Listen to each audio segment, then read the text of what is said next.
Haley Mamnoon, thank you so much for that very kind introduction. I want to talk about today this period, which traditionally in Islamic sources is um, given as 628 through 630, a couple years towards the end of the Prophet Muhammad's life, when after a period of hostilities and battles, uh, peace broke out. And what maybe was the context for this? And I'd like to propose that uh, we use the Qur'an itself as our primary source. You know, historians weigh sources. They think they're interested in documents that survive from the past, but we want to know how close are they to the events that they are describing. Uh, a memoir written 30 years after the event is not as valuable as a quick account written right after the event happened by an eyewitness. And then things written by grandchildren who remember the stories their grandparents told are not as valuable as the eyewitness accounts. And a lot of contemporary academic scholars of early Islam feel as though the practice had been to privilege the secondary sources, the sources from the Abbasid period. Some of them may be late Umayyad, but there was a proliferation of writing about early Islam after the Abbasids came to power. And those accounts are written 30, 150, 200 years after the fact. And I believe that they often have been influenced by later events, you know, because memory changes over time. And there was a long period of time when entire books were not written about this subject. And so people depended on oral transmission, or some people kept notes. But of course, notes are scattered and need to be put into final form. So the first biography we have of the Prophet Muhammad of any length is that of Ibn Ishaq, which is preserved in later recensions of Tabari and Ibn Hisham. There are some other siras, biographies of the Prophet, which are relatively early, and one recently has been found in Damascus, a manuscript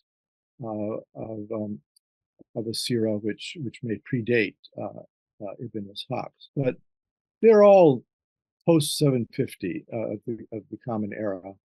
Uh, you know, they would be 150 years later than the Hijra.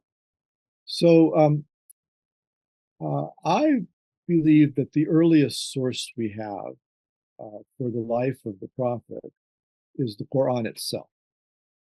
And I believe the Qur'an is early. There have been scholars, and there still are some, who have attempted to make an argument that the Qur'an, like the Gospels, developed over time and is relatively late.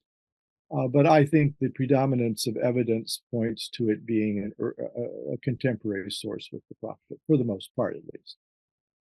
And so things look very different if you privilege the Qur'an, because many of the stories that are told in the Abbasid period are not, there's no evidence of them in the Qur'an. And many of the attitudes that are displayed in the Abbasid texts are not in the Qur'an.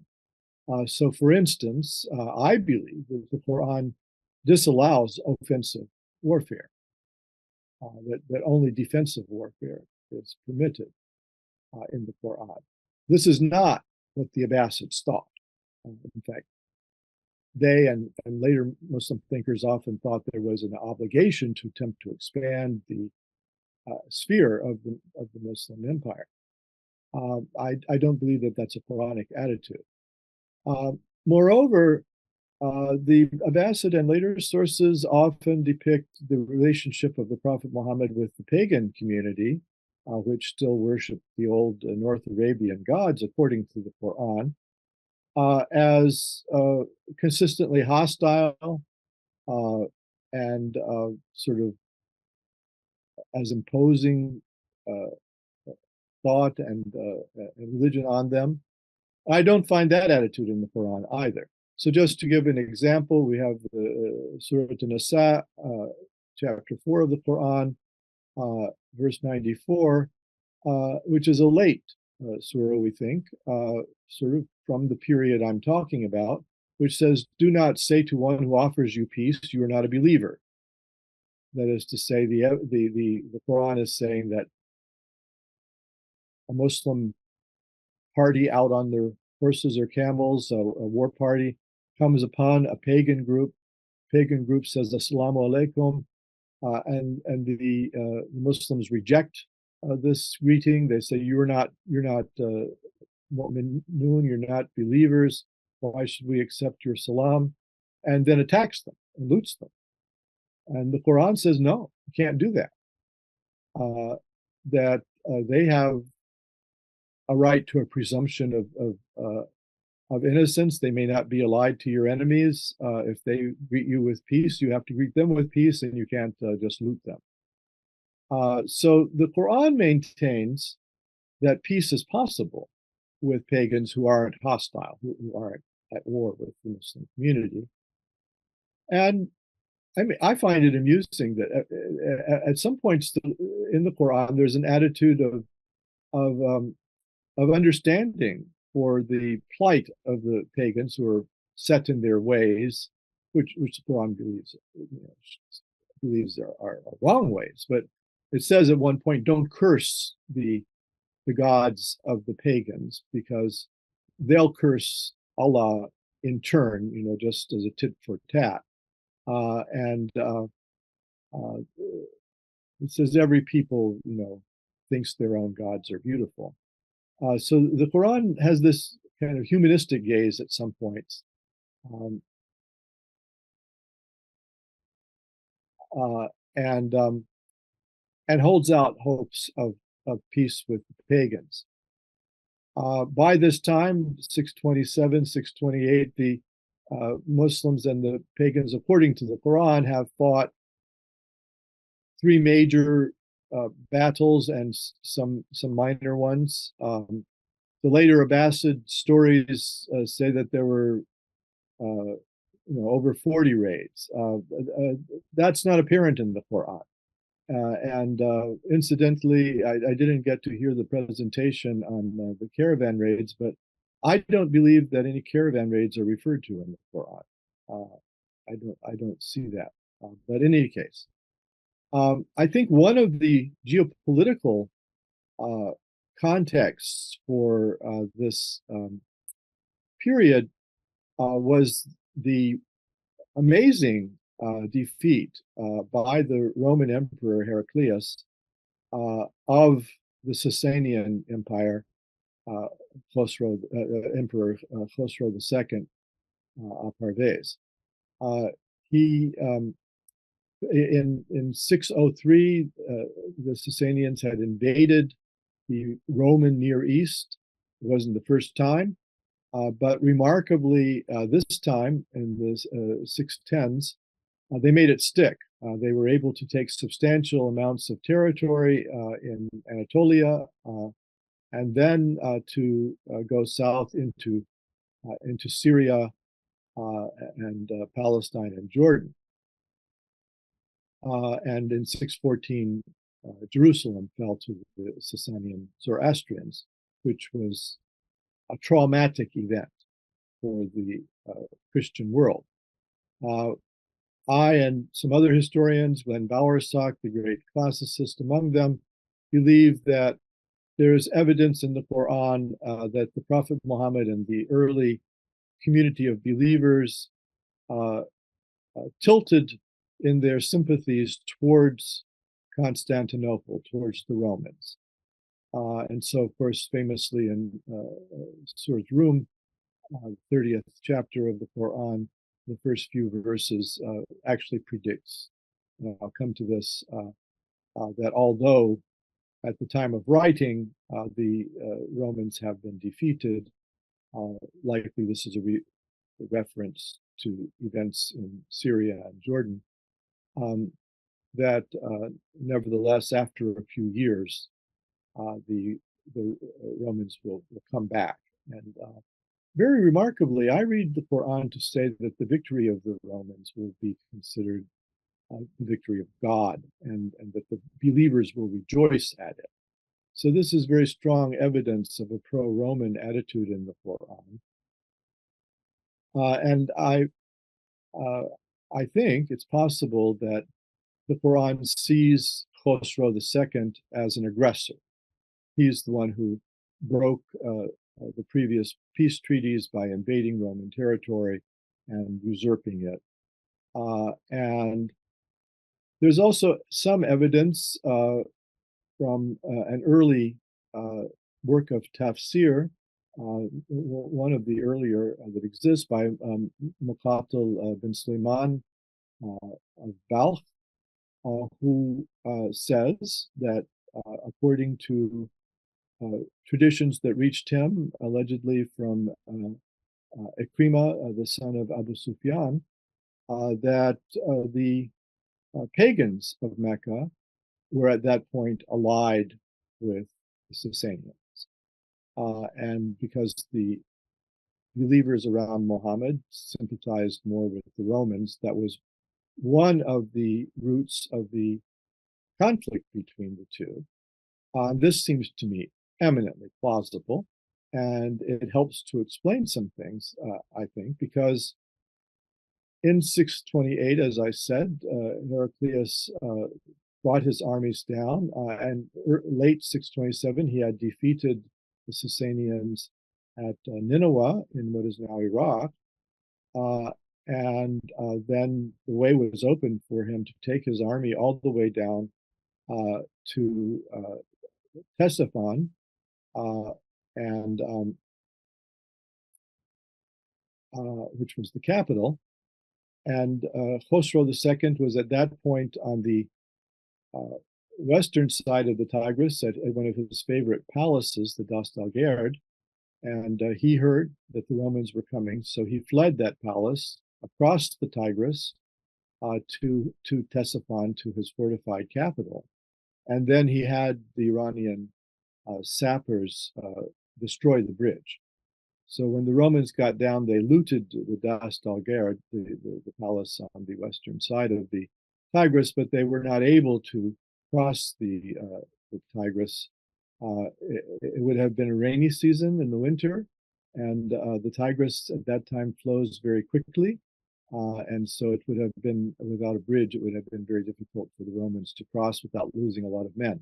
Of course, while they were crossing, they could be targeted by arrow volleys. And so, having made his point, Heraclius then withdraws from Mesopotamia and goes back to Constantinople. But Khosrow II, who had been, world emperor, he ruled Egypt for the first time since the Achaemenid Darius.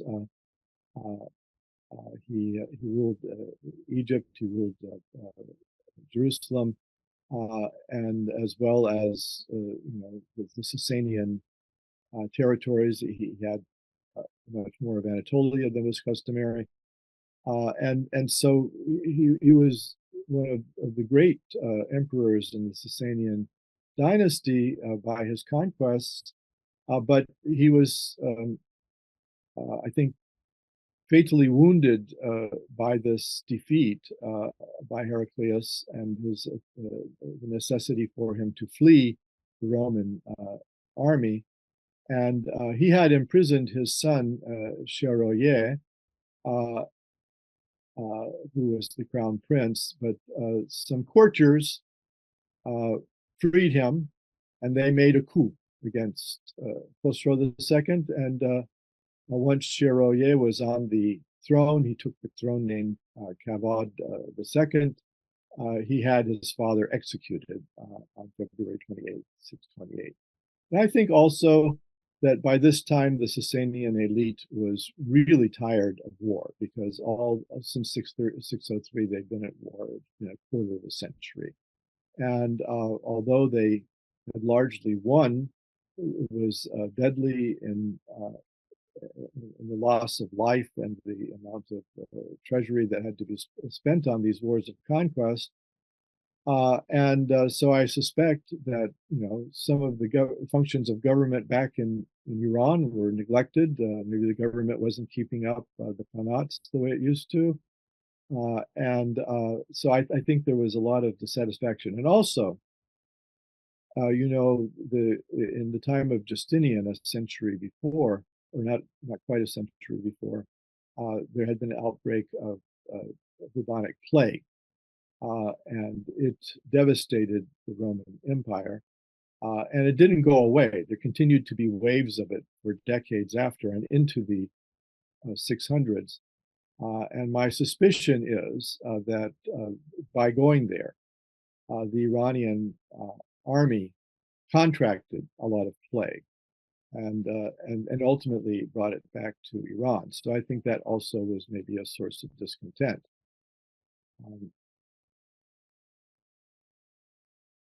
That slide is not in focus. So this is the verse from Surat Rum.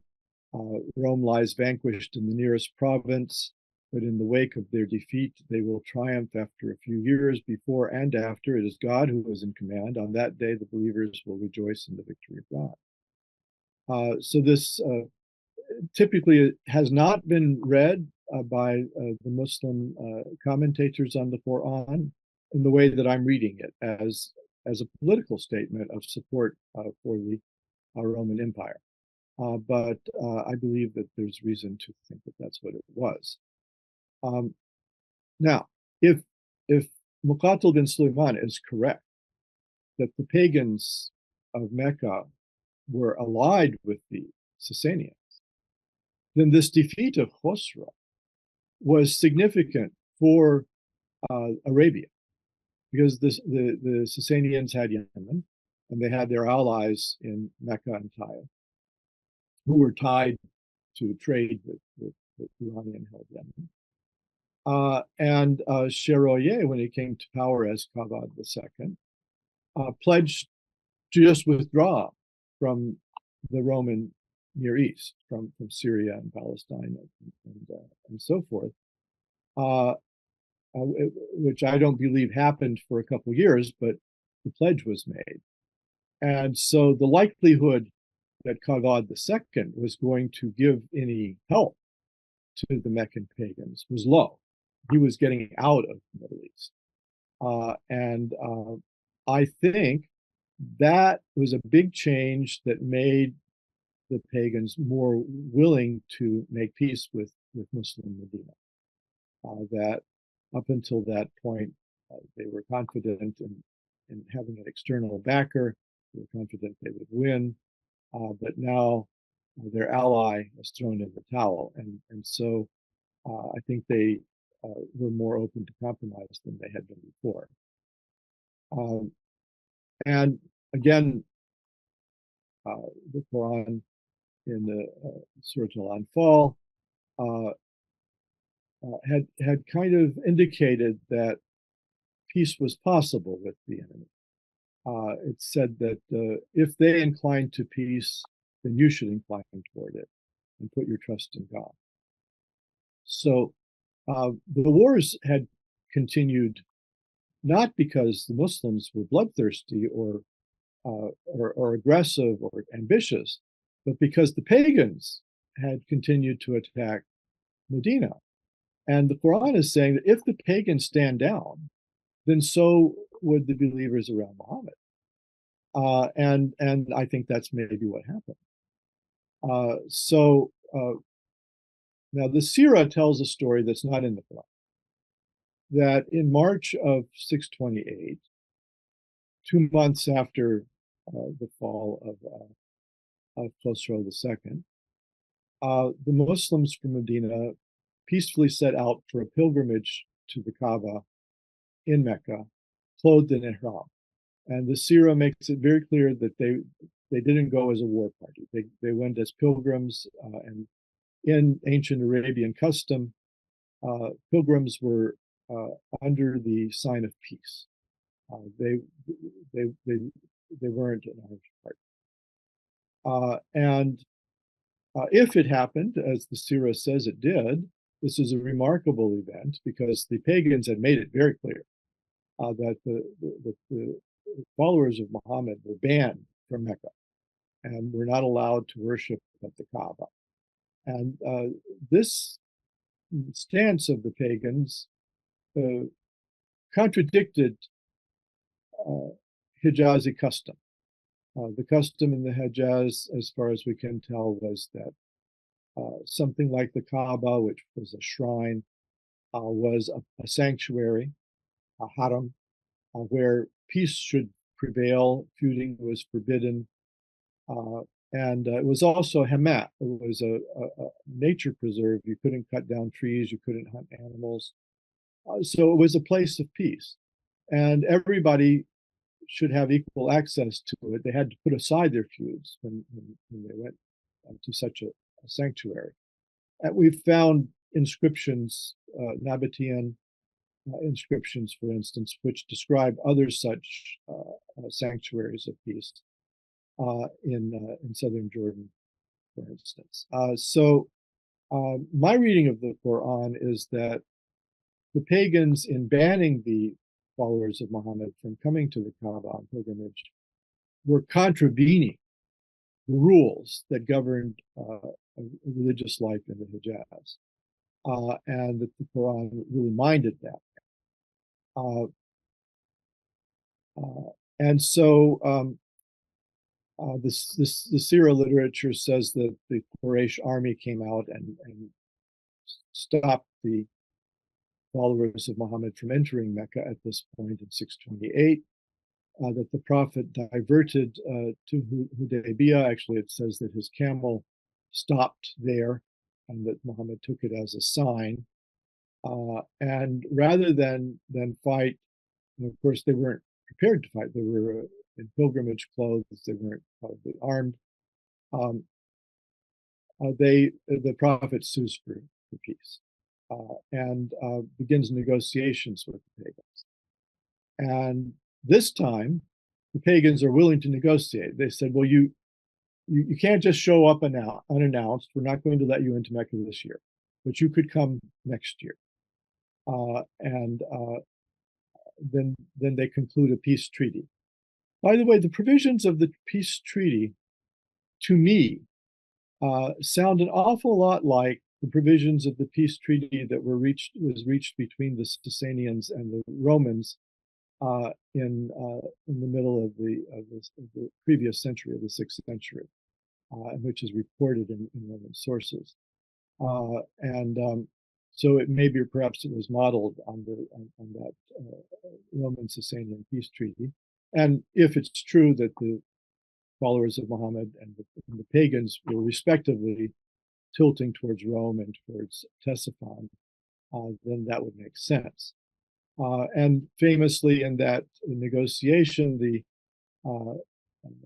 Prophet is said to have begun by saying, "In the name of God, the merciful, the compassionate, Bismillah ar-Rahman ar-Rahim," and that the pagan interlocutor refused to have that language in the treaty, and so it simply said Bismillah. And then Muhammad described himself as Rasulullah, and the pagans wouldn't accept that, and so it was just Muhammad ibn Abdullah. The Sirah says that some of the followers of Muhammad, Abu Bakr and Omar, were upset that the pagans were dictating this kind of neutral, even secular language in this treaty. But it seems clear that, as the story is told, the Prophet is depicted as valuing the possibility of peace more than standing on these principles.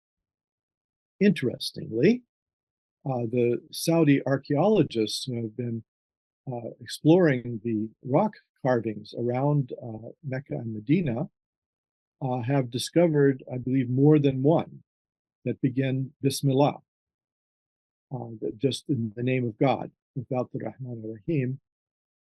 And it's not entirely clear that these are post Muhammad. That is to say, they may be from the late 500s, and that might have been the custom in that area to say Bismillah because Allah was the patron god and may have been appealed to for treaties and so forth. But again, I can't find evidence of this set of events in the Quran itself.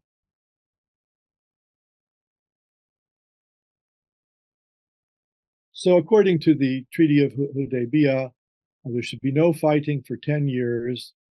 People were free to ally with Muhammad or with the Quraysh as they pleased. And the Sirah says there already had been some converts to the Prophet's religion, to Islam, in Mecca, who were covert Muslims under pagan rule, under Abu Sufyan and the others. There were secret partisans of Muhammad, and that even some of the tribes that didn't convert were starting to swing to Muhammad as a political leader and secretly giving him their allegiance.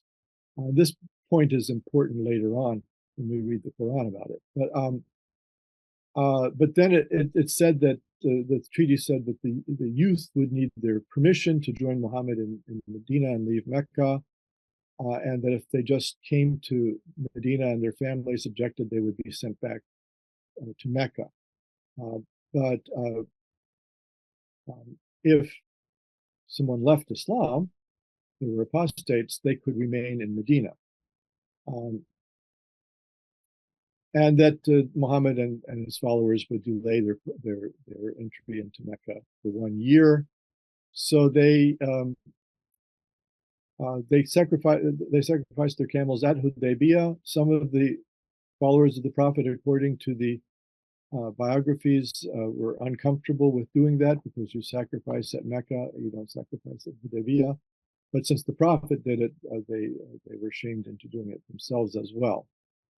And then there was a provision that when they came back the following year, they'd be allowed to circumambulate the Kaaba, but they had to be unarmed. Tabari has a story which is very intriguing to me. And again, I can't find direct evidence for it in an early source like the Qur'an.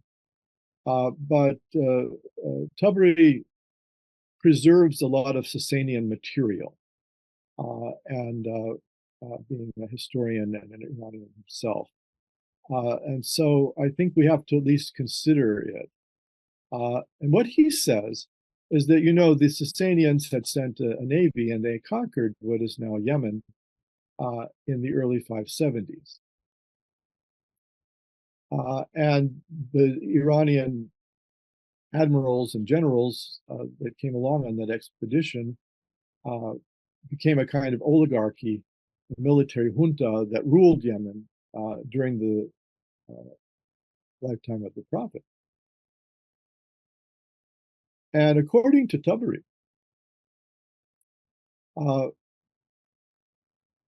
Prophet reached out to the general in charge of Yemen, the Sasanian general, who he gives his name as Badan ibn Sasan, so which would have been in Pahlavi Sasan Zadag. I don't know. Badan is clearly garbled, but what the original Iranian name was. But that the Prophet reached out to Badan and explained the principles of the new religion, and that the Iranian officer corps in Yemen, in Himyar, accepted it, that they swung to the Prophet and Islam.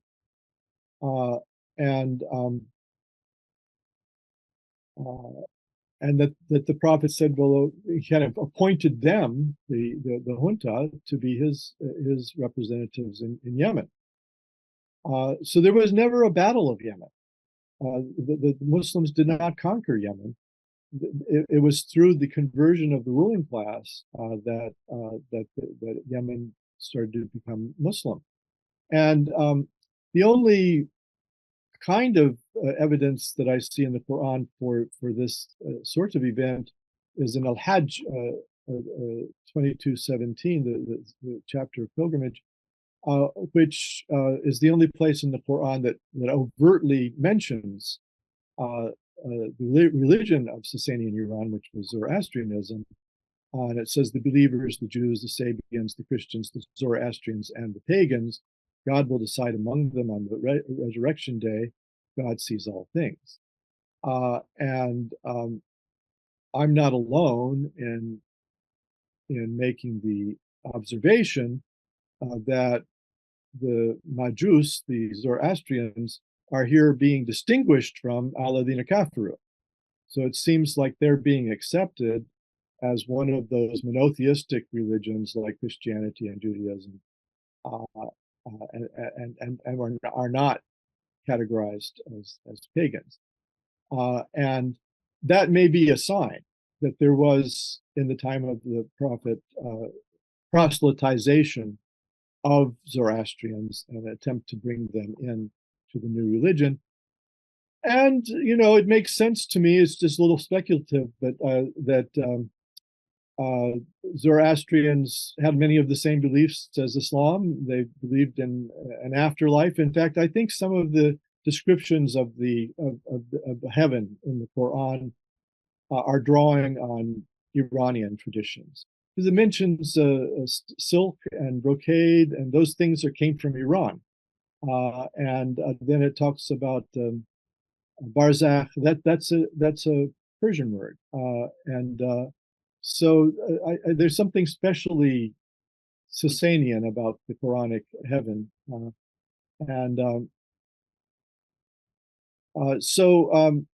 then we know that Zoroastrians often had millenarian tendencies, and they were expecting this Saoshant, the kind of Zoroastrian Messiah, to come at the end of time.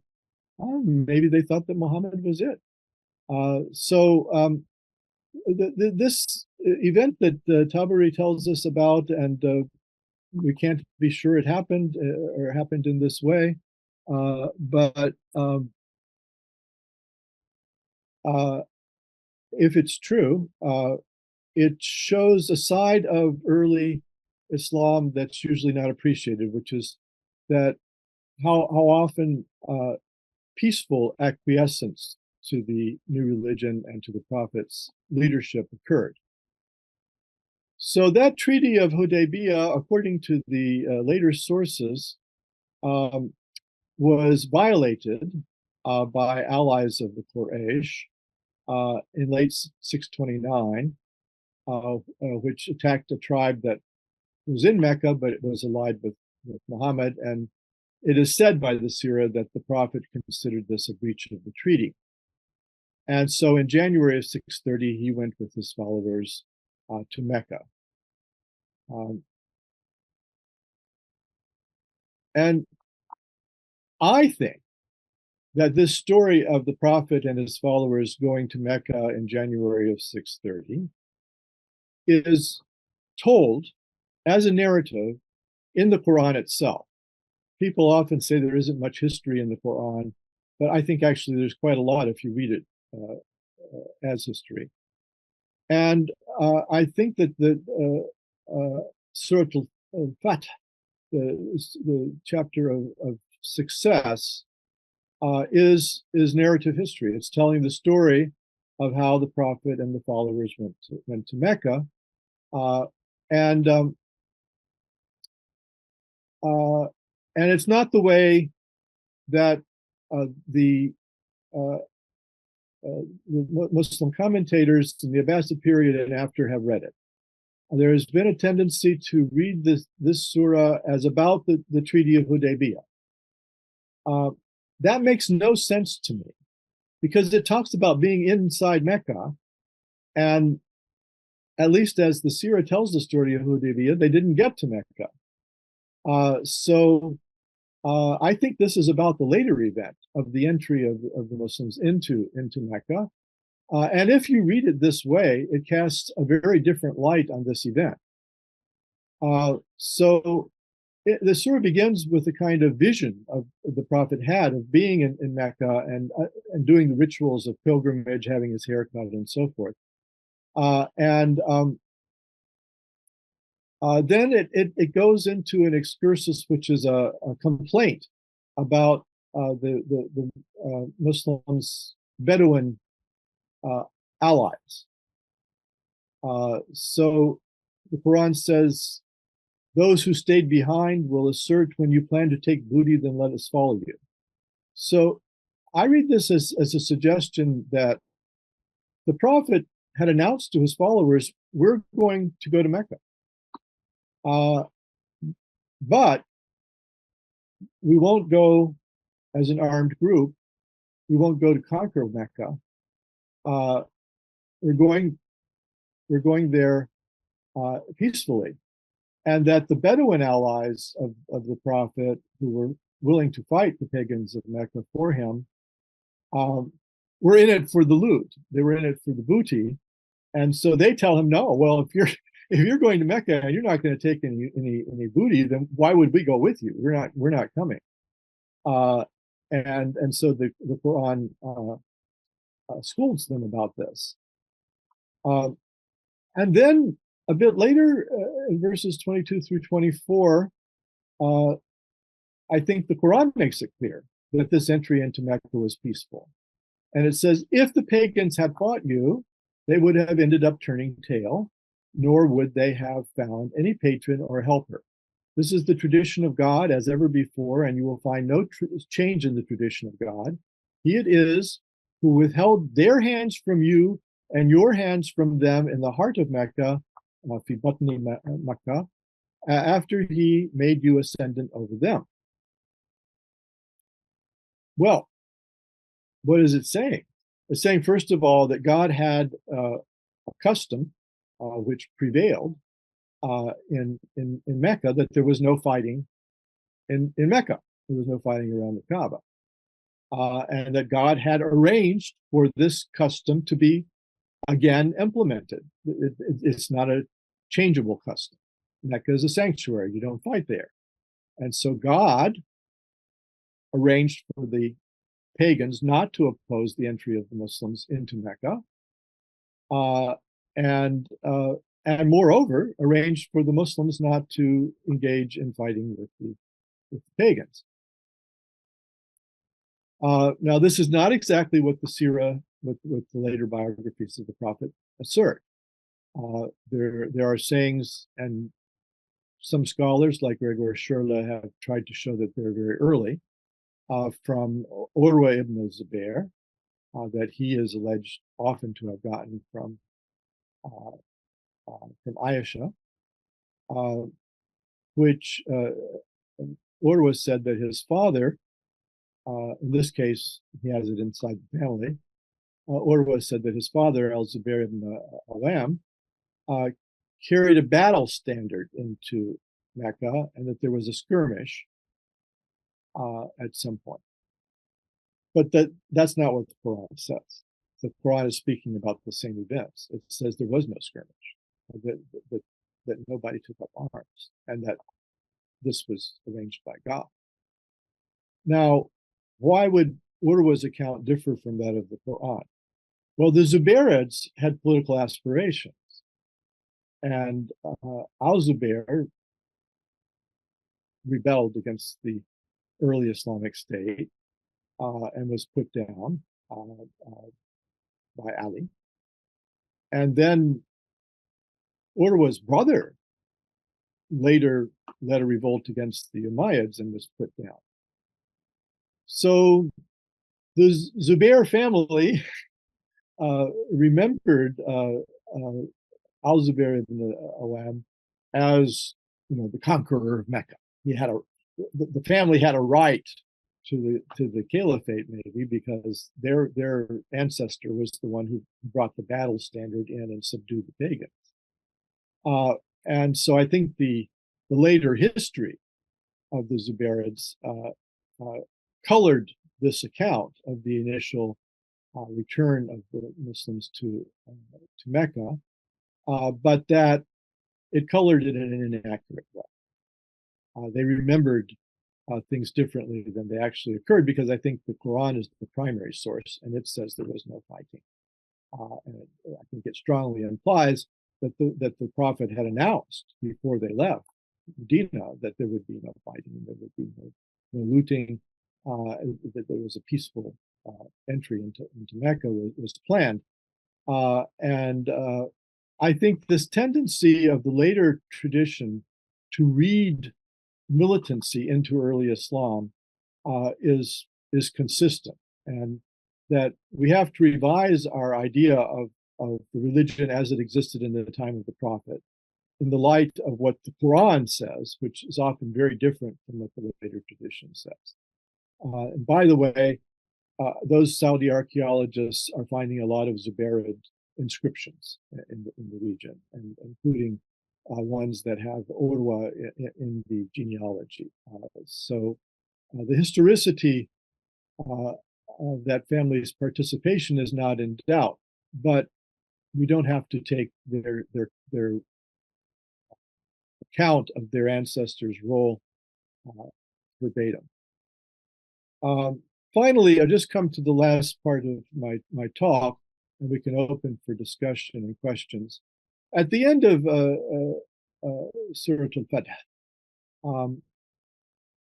and after the Quran's description of what I believe to be the entry of the Prophet and his followers into Mecca, finally after having been exiled to Medina since 622, there's a very interesting passage in the 29th verse, which says that the believers in the Prophet's mission prostrate themselves to God as in the Torah, in the Hebrew Bible. And there's a passage in the Hebrew Bible, Nehemiah 8:6, that says they bowed their heads and worshiped the Lord with their faces to the ground. So there's a commonality between the humility and the worshipfulness of Muhammad's followers and the ancient children of Israel. Then it says that they are like the people in the gospel in being fruitful seeds, and there is the parable for them in the gospel is as a seed that puts forth its shoot, Quran said. So in Mark 4:5-8, it says that Jesus gave the parable, and he says, other seed fell onto good soil and brought forth grain. Well, that seems to me clearly that the Quran is referring to this passage in Mark. And what is it saying? It says that the believers, after they have entered Mecca peacefully and reestablished their worship of the one God at the Kaaba, have come to exemplify the religious and moral and ethical virtues of the previous religious dispensations. So, like the Hebrews, they pray with their faces to the ground. Like the early Christians, they are the good seed that falls on fertile soil and gives forth fruitfulness. And I think Surah al-Fatah is saying that at that point, the believers, having come into Mecca, are exemplifying the fruition of religious sacred history. So not only is the chapter about this incident, but it is also a commentary on its significance. So that's my sort of summary of some of the main points in my chapter. And again, I'm doing a number of things here as a historian. I'm insisting on the primacy of the Qur'an as our primary source, but I'm contextualizing it in what we know from contemporary Greek and to some extent Sasanian sources about these events and trying to set the Hijaz in this geopolitical context. And I am not ruling out the material, some of the material that appears in the later sources. I'm saying that we have to read that material with suspicion, with a hermeneutics of suspicion, and we have to carefully compare it to what's in the Qur'an. Where there's a contradiction, we have to prefer the Qur'an. And so I am ruling out that al-Zubair ibn Awam marched into Mecca with a battle standard, or that there was a skirmish between the pagans and the Muslims when they went in. That seems to me just not what the Quran says. And to the extent that I'm willing to consider stories like that one that Tabari tells about the Sasanians in Yemen, doesn't mean that I would accept everything that Tabari says. I reject a lot of things that Tabari says because they don't make any sense in the light of the primary sources, whether they be Roman or the Quran itself. But where it's plausible, where there doesn't seem to be a contradiction, then I think we can consider some of this material. I think we have to have a moderate position on this matter. So that's my talk.